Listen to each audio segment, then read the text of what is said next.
Alternativa Sonora.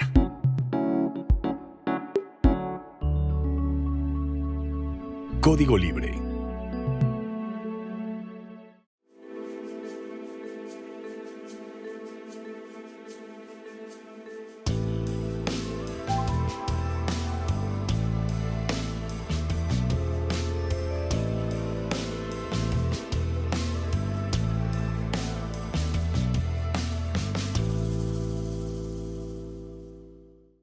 ¿Qué tal amigos de Código Libre? Gracias por acompañarnos una semana más aquí en Resiliencia en Línea. A los amigos de Videa Plataforma también muchas gracias. A todos ustedes gracias. Vamos a elegir dos temas de la agenda de la semana que me parecen que están estrechamente vinculados y que son muy significativos para la vida de los mexicanos. Uno fue el informe de gobierno de la Presidenta de México, este 1 de septiembre, el lunes, y el otro, el cambio, la sucesión o la transformación del Poder Judicial, la renovación del Poder Judicial también a partir de este 1 de septiembre, de dos hechos que están muy vinculados. Y déjenme platicarles por qué, compartirles por qué algunas reflexiones que tienen que ver precisamente con la transformación de México. Primero, pues que precisamente llega la presidenta Claudia Sheinbaum con muy buenos números a su primer informe de gobierno, retomando datos que de hecho ya conocemos. Nada más retomo tres. Uno, que 13.5 millones de mexicanos salieron de la pobreza, y eso es un dato contundente a favor de la presidenta Claudia Sheinbaum, que lo ha hecho muy bien. El otro, que tiene que ver con la estabilidad económica, a pesar de las amenazas de Donald Trump. Finalmente México tiene estabilidad económica, y no solo eso, finalmente sí sigue creciendo, no como quisiéramos, pero sigue creciendo. Incluso las exportaciones a Estados Unidos siguen creciendo. Puede crecer más, claro. La popularidad con esto, la popularidad de Claudia Sheinbaum en estos días, a propósito de su primer informe, pues se colocan entre 70 y 79% de aceptación, de aprobación de parte de los mexicanos, según la encuesta que podamos estar viendo. Pero 70-79% de aceptación. Y a pesar de todos estos números tan excelentes para la presidenta, pues también este primer informe de gobierno llega con una oposición de la derecha muy agresiva, y lamentablemente parece ser que cada vez más agresiva, más desesperada, representados por ejemplo con Alito Moreno, que ya lo vimos empujando y pateando a una persona en el Senado de la República, de pena ajena a la actitud de Alito Moreno, y más de pena ajena diferentes líderes de opinión pública de esos medios corporativos aplaudiendo pues el machismo y la violencia de Alito Moreno. Y es que solo eso, están desesperados. Pero Alito Moreno, junto con otros personajes como Xochitl Gálvez, Eduardo Verástegui, no han dudado en asistir ante diferentes instancias internacionales de Estados Unidos, por ejemplo, la Organización de Estados Americanos. Bueno, esta tiene sede en Estados Unidos y por eso es que recurren allá. Pues básicamente para ofrecer sus servicios, no sé, de sicariato político para el mejor postor, con tal de, de que se afecte la viabilidad de este proyecto que por ahora encabeza a México, la llamada Cuarta Transformación, encabezada desde luego por la presidenta Claudia Sheinbaum. No han dudado, y de hecho Eduardo Verástegui, por ejemplo, presumió una fotografía junto con Marco Rubio, secretario de Estado de Estados Unidos, que viene de visita este miércoles a México para platicar con la presidenta. Y Eduardo Verástegui presumiendo esa foto y diciendo bienvenido, pues bienvenido a los que él considera sus patrones legítimos, porque le encantaría ponerse a servicio de ellos a costa de la soberanía mexicana. Y así Alito Moreno, así otros personajes que están en la mejor disposición de someterse al injerencismo, en este caso estadounidense, o de quien pueda apoyarlos para que se desestabilice la cuarta transformación o lo que se denomina cuarta transformación. Pero es que la derecha, la verdad es que no se entera de que ha sido derrotada y intentan, además de este festejo de agresión de Alito Moreno, ahora Alessandra Rojo, eh, alcaldesa de la delegación Cuauhtémoc en Ciudad de México, también encabezó una manifestación, una concentración en Ciudad de México con el discurso de siempre del autoritarismo, de la dictadura, de que nos estamos venezolizando. Ya llevan tantos años con esto y siguen con esto que la verdad es que solo pueden estar pues ciegos para no enterarse de que lo han perdido todo. Y lo último que han perdido es ese gran bastión conservador concentrado en el poder judicial. Em, a fin de cuentas, me parece que ver entrar a la presidenta Claudia Sheinbaum al cambio, precisamente a la renovación, a esa toma de protesta de ese nuevo poder judicial, o al menos de esa Suprema Corte de Justicia de la Nación, de esos nuevos ministros, y entró la presidenta a ese lugar donde a fin de cuentas también representa una confrontación reciente entre el poder judicial y el poder ejecutivo. No nos hubiéramos imaginado entrar a López Obrador, por ejemplo, a la Suprema Corte de Justicia, ¿verdad? Eso fue imposible. Y ahora Claudia Sheinbaum entra y me parece que esa imagen también es muy poderosa, una presidenta del Ejecutivo, presidenta de la denominada Cuarta Transformación, presidenta de este proyecto progresista de izquierda, entra a la Suprema Corte de Justicia, a fin de cuentas vencedora. Ese es un mensaje poderosísimo que se vio, algo simbólico que se vio muy fuerte. Y no solo eso, sino que ya sentada la presidenta estuvo sentada justamente con eh, pues los representantes de la Cámara del Senado y la Cámara de Diputados, los presidentes correspondientes de Cámara de Senadores y Diputados. Y entonces estos dos poderes, poder ejecutivo y poder legislativo, los dos poderes de Morena, a fin de cuentas también la verdad es que manifiestan eso, un mensaje en el que la cuarta transformación conquistó al poder judicial. Eh, es que estos mensajes fueron muy claros, sin ambajes.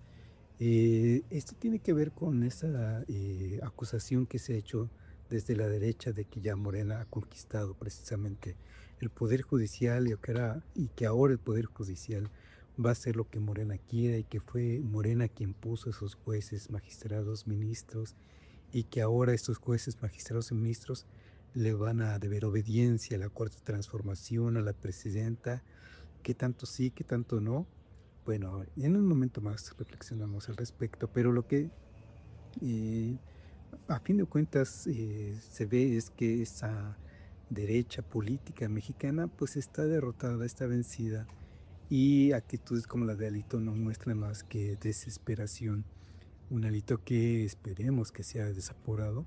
Por otro lado, a Alito Moreno le encantaría terminar en la cárcel para mostrarse como un perseguido político, un preso político, y la derecha misma le encantaría ver a cualquiera de esta derecha, Alito Moreno o cualquier otra persona acusada de corrupción, metida en la cárcel para estar denunciando dictadura en México.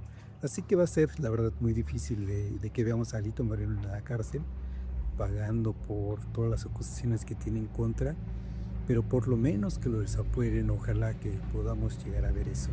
Este es el momento oportuno que tiene la presidenta, que tiene en este caso la Cámara de Senadores, la Cámara de Diputados, para deshacerse de ese personaje tan nocivo para México. Pero vamos a ver, porque políticamente puede ser que no sea lo conveniente respecto de Estados Unidos y sus actitudes injerencistas. Es lo que está cuidando seguramente la presidenta y el Senado en este caso. Veremos qué sucede al respecto. Eh, pero es que en realidad sí hay una conquista, regresamos a este punto, la cuarta transformación conquista el Poder Judicial o no, Pues la verdad es que no se puede negar que sí hay una conquista de parte de un proyecto político llamado Cuarta Transformación hacia un poder conservador que se resistía a cambios importantes, significativos, y que tuvieron que ser de esta manera, con el llamado Plan C, en donde ganó Morena la mayoría y en donde, pues, a fin de cuentas fue quien formuló esta reforma judicial y de manera obligada, pues el Poder Judicial, desde una férrea oposición, pues tuvo que transformarse y hoy está consumado ya los viejos ministros, hablando de ministros, de la Suprema Corte de Justicia de la Nación, ya salieron y entró la nueva Suprema Corte de Justicia de la Nación, básicamente renovada por completo, salvo tres ministras, pero a fin de cuentas, sí, todo un poder desmantelado, todo un poder judicial desmantelado. Y es que déjenme decirles, ¿qué es esto de cuarta transformación? No solo podemos pensar que sea la presidenta y Morena, esa cuarta transformación también incluye a los ciudadanos que salieron a votar este 1 de junio para un cambio de ese poder judicial. Se puede acusar que votó solo el 12% de la población mexicana, sí, y ese 12% de la población mexicana, pues es gente convencida de que hacía falta un cambio, una transformación, y muchos de esos 12%, pues sí, son simpatizantes de esa llamada cuarta transformación, y también acusan que los acordeones fluyeron mucho, yo no sé, porque parte de esos 12% de la población que salió a votar consciente de ello, pues también se informó. Varios hicimos el ejercicio de sí meternos en la página del INE. Yo mismo, en esta misma plataforma, compartí un ejercicio con ustedes, eh, tratando de orientar un poco de cómo iba a ser esta votación. Y ahí lo pueden ver en un capítulo pasado. E incluso ya en lo personal hice mi propia lista de por personas por las cuales iba yo a votar. Y cuando de verdad no conocía a las personas por las cuales votar, pues mi criterio fue entonces votar por las personas que estaban palomeadas por el poder ejecutivo, primer criterio, y segundo criterio, aquellas personas juzgadoras que estaban siendo promovidas por el poder legislativo. Esos fueron mis criterios. Y así podemos estar viendo diferentes comunicadores de plataformas independientes también, pues entrando en la discusión, en la reflexión, sobre todo en la reflexión de cómo eran los perfiles que se estaban promoviendo, e incluso ellos diciendo por cuáles iban a votar. Y la verdad es que también hubo una población también informada que salió a votar de manera informada, y cuando la información no era suficiente, pues justamente privaron sus criterios como el que les digo.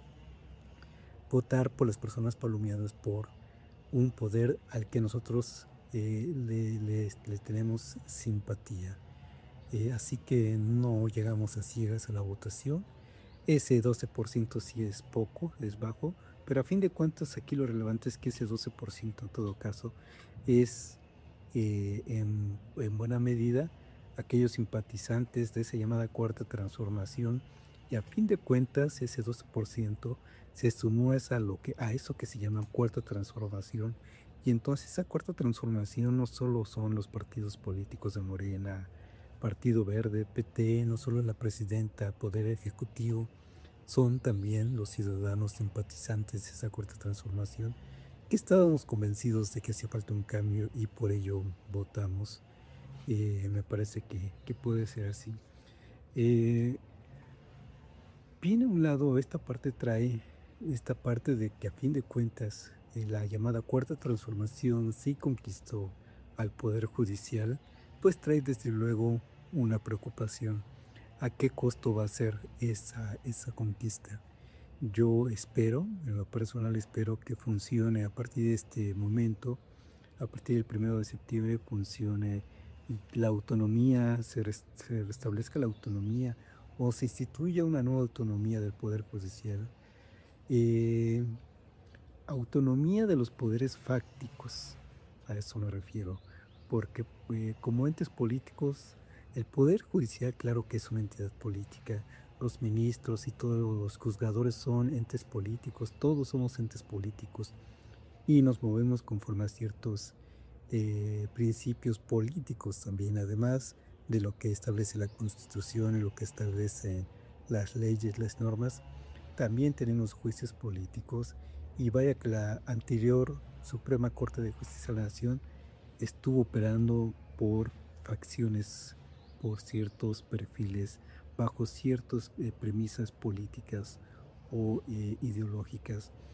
Este nuevo Suprema Corte de Justicia de la Nación seguramente también, yo por ahora alcanzo a ver, ya veremos qué es lo que dicen los hechos, es que es una Suprema Corte de Justicia de la Nación donde priva el principio del progresismo, el principio de un proyecto de izquierda. ¿Eso es bueno o malo? Eso, a fin de cuentas, es algo que tenemos que estar atentos de ahora en adelante, cómo es que juzgan estas personas a partir de su perfil político. A fin de cuentas son personas también políticas y vamos a ver cómo juzgan a fin de cuentas.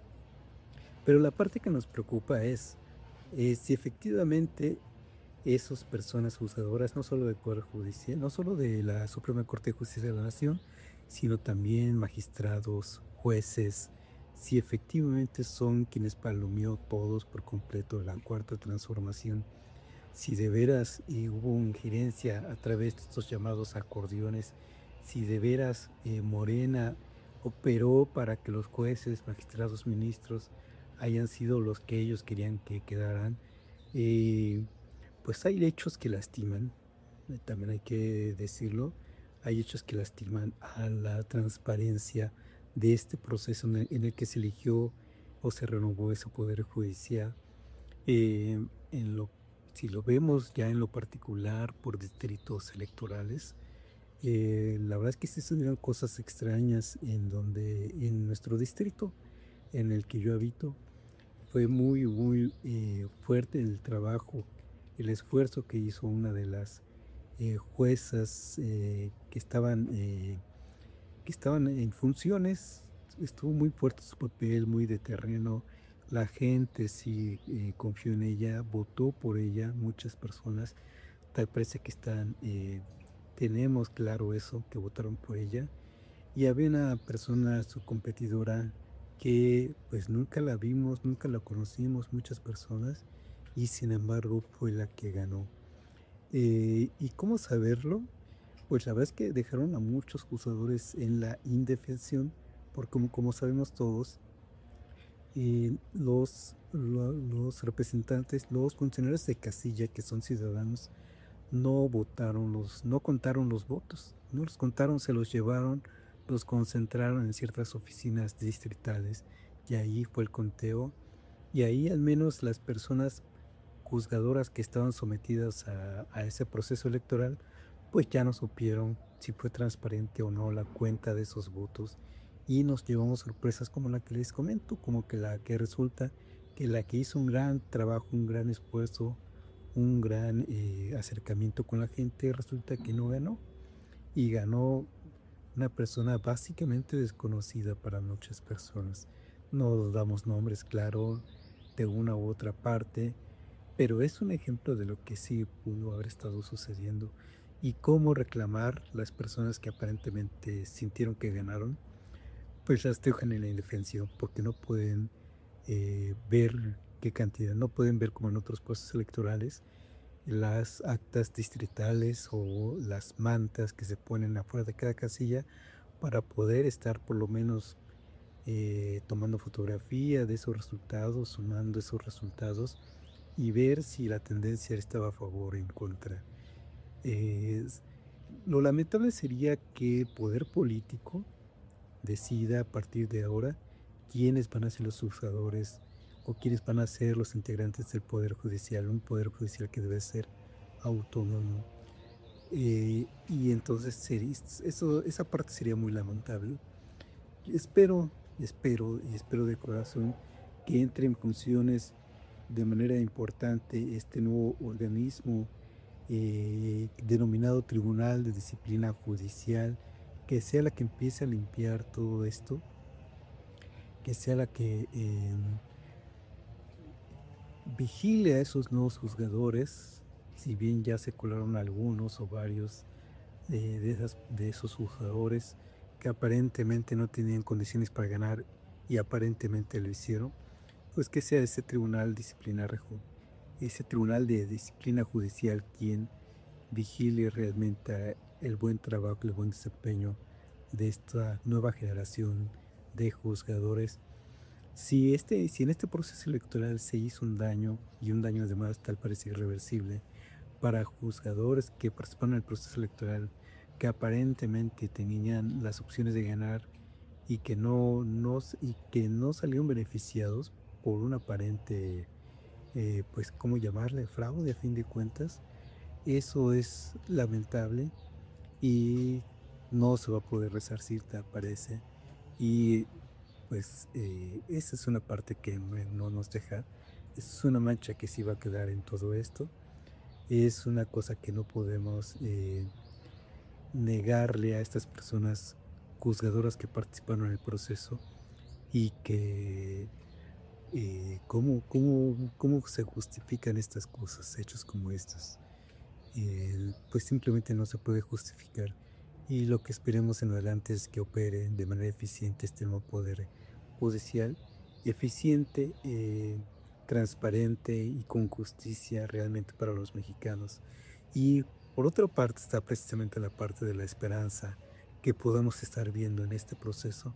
A fin de cuentas hay un proceso de esperanza y la esperanza está radicada en que los nuevos ministros, así ya anunciaron, se reducirán el salario, que ya ganarán menos que la presidenta de la República, algo que no quisieron hacer los ministros anteriores, que se ampararon para que no fuera así, que se cancela el seguro de gastos médicos mayores, que era ostentoso, oneroso, y que ahora los nuevos jugadores, esta nueva generación, se va a atender en el ISSSTE, como todo trabajador del Estado, se van a atender ahí.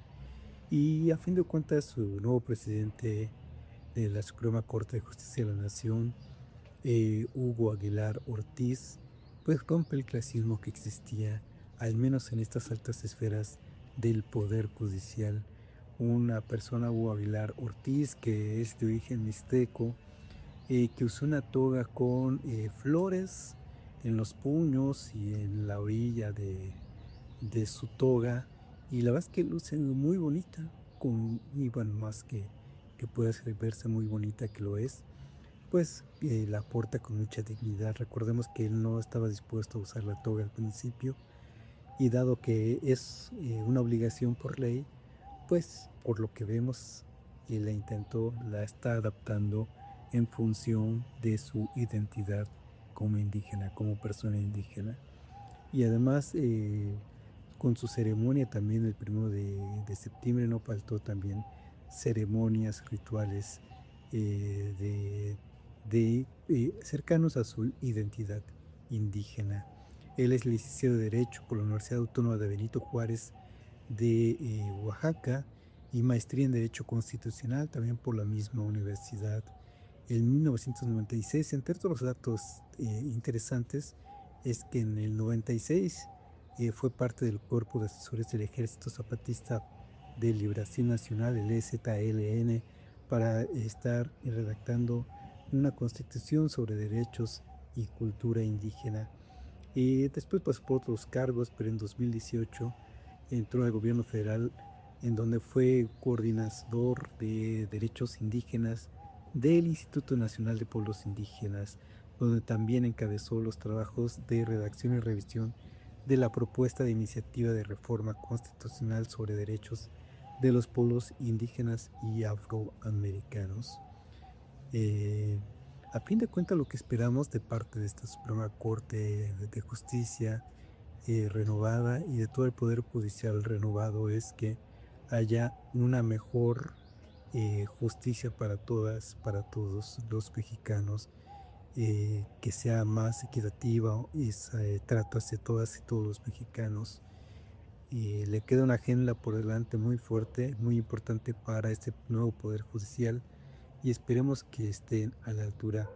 Se lo debe, me parece, a todos los mexicanos, quienes confiamos en ese proceso, confiamos en ellos, por eso se votó por ellos. Y si hay algunos juzgadores que no se lo merecieron, que no ganaron, que sin embargo están ahí, pues que hagan un trabajo digno, por lo menos. Y bueno, con esto vamos a terminar. Les agradezco como siempre y que nos hayan acompañado aquí en Código Libre. Gracias y nos vemos la próxima.